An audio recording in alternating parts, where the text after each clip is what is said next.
बदनामी मृत्यु से भी बुरी है। नरक के 3 द्वार होते हैं, वासना, क्रोध और लालच। परमात्मा को प्राप्ति के इच्छुक ब्रह्मचर्य का पालन करते हैं। एक ज्ञानवान व्यक्ति कभी भी कामुक सुख में आनंद नहीं लेता। कोई भी इंसान जन्म से नहीं बल्कि अपने कर्मों से महान बनता है। प्रबुद्ध व्यक्ति के लिए गंदगी का ढेर पत्थर और सोना भी समान है। कर्म मुझे बांधता नहीं, क्योंकि मुझे कर्म के प्रतिफल की कोई इच्छा नहीं। जिस प्रकार अग्नि स्वर्ण को परखती है, उसी प्रकार संकट वीर पुरुषों को समय से पहले और भाग्य से अधिक कभी किसी को कुछ नहीं मिलता। कर्म के बिना फल की अभिलाषा करना व्यक्ति की सबसे बड़ी मूर्खता है। ये सृष्टि कर्म क्षेत्र है। बिना कर्म किए यहाँ कुछ भी हासिल नहीं हो सकता। जो मन को नियंत्रित नहीं करते, उनके लिए वह शत्रु के समान कार्य करता है। जो दान बिना सत्कार के कुपात्र को दिया जाता है, वह तमस दान कहलाता है। अपने अनिवार्य कार्य करो, क्योंकि वास्तव में कार्य करना निष्क्रियता से बेहतर है। सदैव संदेह करने वाली व्यक्ति के लिए प्रसन्नता ना इस लोक में है, ना ही कहीं और। फल की अभिलाषा छोड़कर कर्म करने वाला पुरुष ही अपने जीवन को सफल बनाता है। जो हुआ वह अच्छा हुआ, जो हो रहा है वह अच्छा हो रहा है, जो होगा वो भी अच्छा ही होगा। मेरा तेरा, छोटा बड़ा, अपना पराया मन से मिटा दो, फिर सब तुम्हारा है और तुम सबके हो। मन की गतिविधियों, होश, श्वास और भावनाओं के माध्यम से भगवान की शक्ति सदा तुम्हारे साथ है। धरती पर जिस प्रकार मौसम में बदलाव आता है, उसी प्रकार जीवन में भी सुख दुख आता जाता रहता है। लोग आपके अपमान के बारे में हमेशा बात करेंगे। सम्मानित व्यक्ति के लिए अपमान मृत्यु से भी बेहतर है। आत्मज्ञान की तलवार से अपने हृदय से अज्ञान के संदेह को काट कर अलग कर दो। उठो, अनुशासित रहो।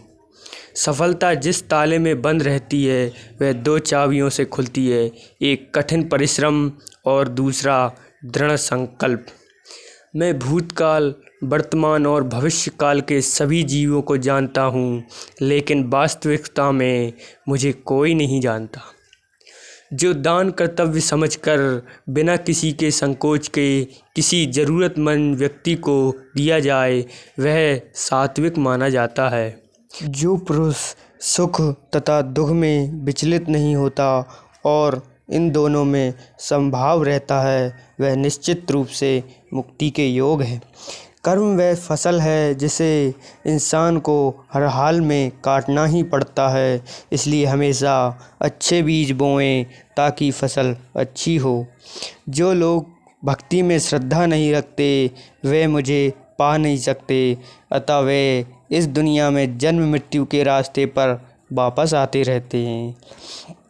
मैं धरती की मधुर सुगंध हूँ, मैं अग्नि की ऊष्मा हूँ। सभी जीवित प्राणियों का जीवन और सन्यासियों का आत्म संयम भी मैं ही हूँ।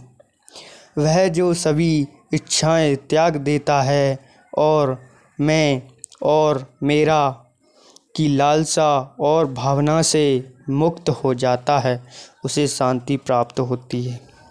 मेरे लिए न कोई घृणित है न प्रिय, किंतु जो व्यक्ति भक्ति के साथ मेरी पूजा करते हैं, वो मेरे साथ हैं और मैं भी उनके साथ हूँ। मनुष्य को जीवन की चुनौतियों से भागना नहीं चाहिए और ना ही भाग्य और ईश्वर की इच्छा जैसे बहानों का प्रयोग करना चाहिए। मनुष्य को परिणाम की चिंता किए बिना, लोभ लालच बिना एवं निस्वार्थ और निष्पक्ष होकर अपने कर्तव्यों का पालन करना चाहिए। जिस तरह प्रकाश की ज्योति अंधेरे में चमकती है, ठीक उसी प्रकार सत्य भी चमकता है। इसलिए हमेशा सत्य की राह पर चलना चाहिए। जिस मनुष्य के अंदर ज्ञान की कमी और ईश्वर में श्रद्धा नहीं होती, वो मनुष्य जीवन में कभी भी आनंद और सफलता को प्राप्त नहीं कर पाता। जब जब इस धरती पर पाप, अहंकार और अधर्म बढ़ेगा तो उसका विनाश कर धर्म का पुनः स्थापना करने हेतु मैं अवश्य अवतार लेता रहूँगा। वह व्यक्ति जो अपनी मृत्यु के समय मुझे याद करते हुए अपना शरीर त्यागता है, वह मेरे धाम को प्राप्त होता है और इसमें कोई संशय नहीं है। जन्म लेने वाले के लिए मृत्यु उतनी ही निश्चित है जितना कि मृत्यु होने वाले के लिए जन्म लेना। इसलिए जो अपरिहार्य है उस पर शोक मत करो। वह जो वास्तविकता में मेरे उत्कृष्ट जन्म और गतिविधियों को समझता है, वह शरीर त्यागने के बाद पुनः जन्म नहीं लेता और मेरे धाम को प्राप्त होता है। जो होने वाला है वो होकर ही रहता है और जो नहीं होने वाला वह कभी नहीं होता। ऐसा निश्चय जिनकी बुद्धि में होता है उन्हें चिंता कभी नहीं सताती। अपने परम भक्तों जो हमेशा मेरा स्मरण या एक चित्त मन से मेरा पूजन करते हैं, मैं व्यक्तिगत रूप से अनेक कल्याण का उत्तरदायित्व लेता हूँ। जो कोई भी व्यक्ति जिस किसी भी देवता की पूजा विश्वास के साथ करने की इच्छा कर रखता है, मैं उस व्यक्ति का विश्वास उसी देवता में दृढ़ कर देता हूँ। अच्छे कर्म करने के बावजूद भी लोग केवल आपकी बुराइयां ही याद रखेंगे। इसलिए लोग क्या कहते हैं इस पर ध्यान मत दो, तुम अपना कर्म करते रहो। मानव कल्याण ही भगवत गीता का प्रमुख उद्देश्य है। इसलिए मनुष्य को अपने कर्तव्यों का पालन करते समय मानव कल्याण को प्राथमिकता देना चाहिए। इतिहास कहता है कि कल सुख था, विज्ञान कहता है कि कल सुख होगा, लेकिन धर्म कहता है कि अगर मन सच्चा और दिल अच्छा हो तो हर रोज़ सुख होगा। क्रोध के भ्रम पैदा होता है, भ्रम से बुद्धि व्यग्र होती है। जब बुद्धि व्यग्र होती है तब नर्क नष्ट हो जाता है, जब तर्क नष्ट होता है तब व्यक्ति का पतन हो जाता है। अपने आप को ईश्वर के प्रति समर्पित कर दो, यही सबसे बड़ा सहारा है। जो कोई भी इस सहारे को पहचान गया वह डर, चिंता और दुखों से आज़ाद रहता है।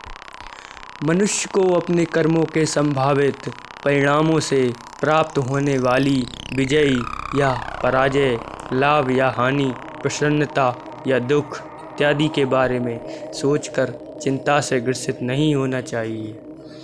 तुम क्यों व्यर्थ में चिंता करते हो? तुम क्यों भयभीत होते हो? कौन तुम्हें मार सकता है? आत्मा ना कभी जन्म लेती है और ना ही इसे कोई मार सकता। ये ही जीवन का अंतिम सत्य है। जिसने मन को जीत लिया उसने पहले ही परमात्मा को प्राप्त कर लिया, क्योंकि उसने शांति प्राप्त कर ली है। ऐसे मनुष्य के लिए सुख, दुख, सर्दी, गर्मी और मान अपमान एक से हैं। श्रेष्ठ पुरुष को सदैव अपने पद और गरिमा के अनुरूप कार्य करने चाहिए, क्योंकि श्रेष्ठ पुरुष जैसा व्यवहार करेंगे तो इन्हीं आदर्शों के अनुरूप सामान्य पुरुष भी वैसा ही व्यवहार करेंगे। जिसने मन को जीत लिया उसने पहले ही परमात्मा को प्राप्त कर लिया है, क्योंकि उसने शांति प्राप्त कर ली है। ऐसे मनुष्य के लिए सुख, दुख, सर्दी, गर्मी और मान अपमान एक से हैं।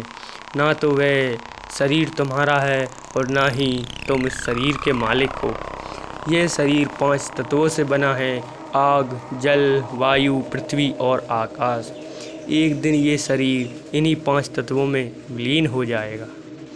मनुष्य का मन इंद्रियों के चक्रव्यूह के कारण भ्रमित रहता है, जो वासना, लालच, आलस्य जैसी बुरी आदतों से ग्रसित हो जाता है।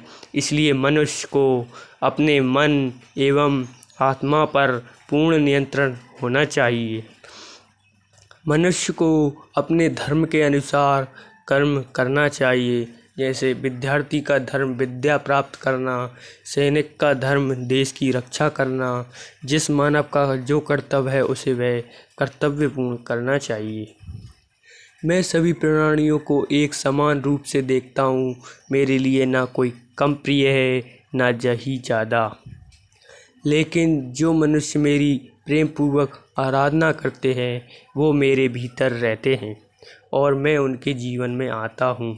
तुम्हारा क्या गया जो तुम रोते हो, तुम क्या लाए थे जो तुमने खो दिया, तुमने क्या पैदा किया था जो नष्ट हो गया, तुमने जो लिया यहीं से लिया, जो दिया यहीं पर दिया, जो आज तुम्हारा है कल किसी और का होगा, क्योंकि परिवर्तन ही संसार का नियम है। जो मनुष्य जिस प्रकार से ईश्वर का स्मरण करता है उसी के अनुसार ईश्वर उसे फल देता है। कंस ने श्री कृष्ण को सदैव मृत्यु के लिए स्मरण किया तो श्री कृष्ण ने भी कंस को मृत्यु प्रदान की। अतः परमात्मा को उसी रूप में स्मरण करना चाहिए जिस रूप में मानव उन्हें पाना चाहता है। धन्यवाद दोस्तों, हमारी वीडियो यहाँ तक देखने के लिए और सब्सक्राइब कीजिए हमारे कृष्णा मोटिवेशनल चैनल को।